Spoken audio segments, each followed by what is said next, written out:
Welcome to part 2 of installing Atom 1 on our little ASUS AX58U router, but the same general instructions work with any ASUS router that we support. So today we're going to start off where we left at the end of video 1, where we had already installed Merlin firmware on this router, and we will now take the next steps. So let's jump right back into where the instructions are at atomnet.io/ASUS. And when you go there, it'll automatically redirect you to our knowledge base article that'll walk you through the supported routers, the stage 1, which we did in the first video, and today we're focused on stage 2. Now, in stage 2, we're going to log back into our ASUS router. Let's do that now with the same password that we had used previously when we set it up. And then once we're logged in, the first thing that we'll do is first again verify that we're connected, we're running Merlin firmware, and then we will scroll all the way down to the administration section.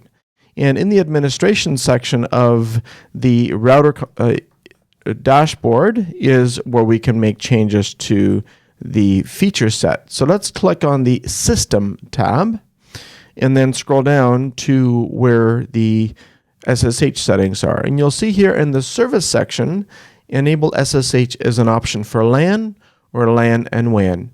For the most part, you'll be doing LAN only. No real reason to expose your SSH to the public internet. And we will follow a good recommendation here of just choosing a different port than the standard so that there's less likelihood of it being discovered in a port scan, even internally by a malicious device. And then once we have selected that, we will simply select apply, and we have now turned on SSH service on this ASUS AX58U router. Now to access that via SSH now, on Mac or Linux, you just open up a terminal window, which we are running here, and we simply run SSH space, and then we're going to use the switch of /p to specify a different port than the default port 22, and select the port that we selected in the setting on the graphical user interface. And then we'll specify the username that we created on the router setup, and I created mine admin. You'll have to remember what you made your username. And then we'll choose the @ symbol and then router.asus.com. And when we do that, it'll now attempt to make a connection. And since it's the first time your computer is making this SSH handshake, it's asking you to confirm the fingerprint. So we type yes, and now we are prompted for the password. As we type out the password, it will actually not be echoed back to us. Like there's no indication that you're typing. This is normal in an SSH connection.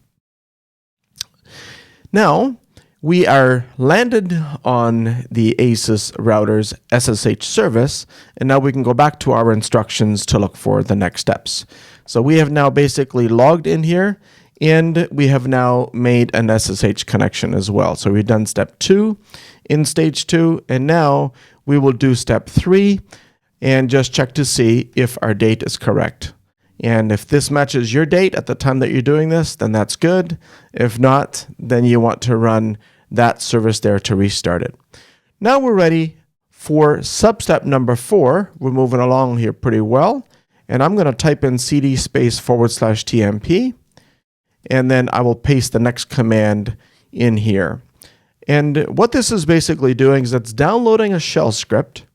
And that shell script is what we're now going to make executable. And I know you shell experts out there can condense these 4 lines into 1, but I'm going to make it into 4 lines for better transparency and everything that's happening. So now the next step is for us to run atom1.sh with the parameter of install, and we'll go ahead and start the install. First, it's asking you if the time is correct, and we will hit enter. And by the way, anytime a question is asked here, we're using the standard scripting syntax that the uppercase letter indicates that it's the default if you usually hit enter. So we will select enter. But it's saying that it found no available partitions. Would you like to look for formatable devices? And we'll say yes to that. And it'll come back and say, oh, none found. And then we remember, oh yeah, we didn't install the USB flash drive. So the script is trying to catch as many of these scenarios as possible. So let's grab a flash drive, and in our case, what we're doing is we're selecting a SanDisk, a USB 3.0 16 gigabyte drive. This is probably the optimal kind of flash drive that you want to get. Number one, it is slim, so it doesn't stick far out of the router. This has to stay in. And number two, it's USB 3 on a USB 3 port. In my case, it lights up to let me know that it actually has been detected and is now usable. So we're simply going to go back to our terminal window and hit up arrow to reinitiate that script. And let's go through the script one more time. The time is still correct, and still no partitions found, we know. But let's go ahead and look for formattable devices, and look at that. It found one that's mounted at this path, and so we're going to select that one. We know it's the one that we're trying to use.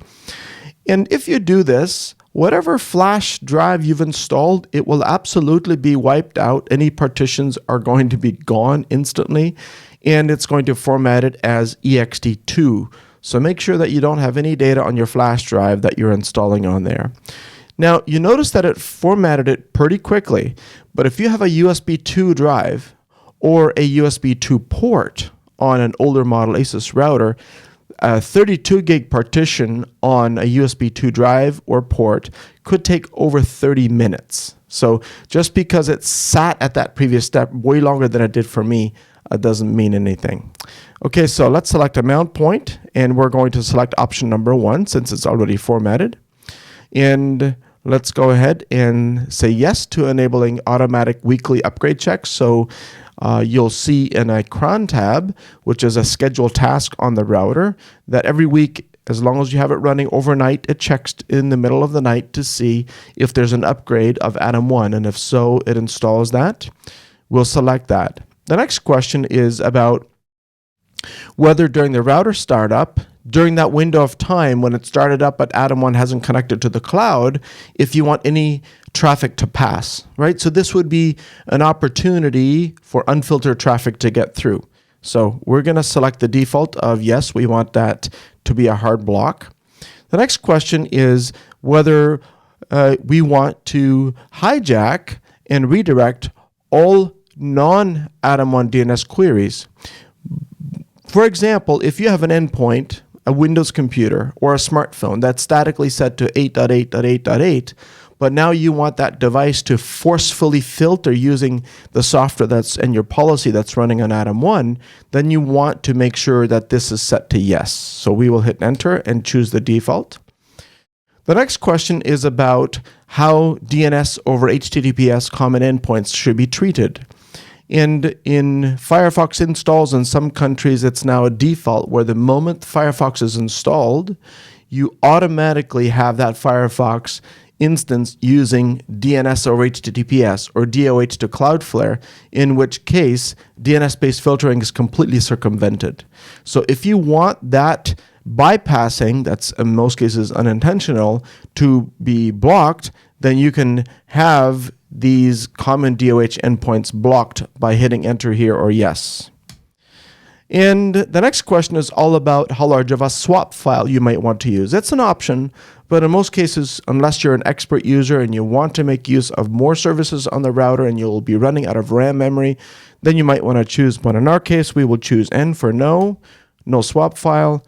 And now it's going to download the software, do all of the IP tables changes, modify the DNS mask configuration, set up the cron jobs, which are the scheduled tasks, and just like that, it's complete. There's a couple of things here in yellow that I want to point out. First of all, previously, when you would access the router, you would access it by just HTTP. Well, that HTTP and port 80 binding is now being used by Atom 1. So what we've done is we've moved it over to HTTPS and then to port 8080. So that's really important to know that just by typing router.asus.com in our browser now will no longer work. You'll actually have to type in this full URL. And the second item to comment here is that the USB flash drive has to stay in the router. Because of the way I answer these questions, if I remove the flash drive, I don't have any internet.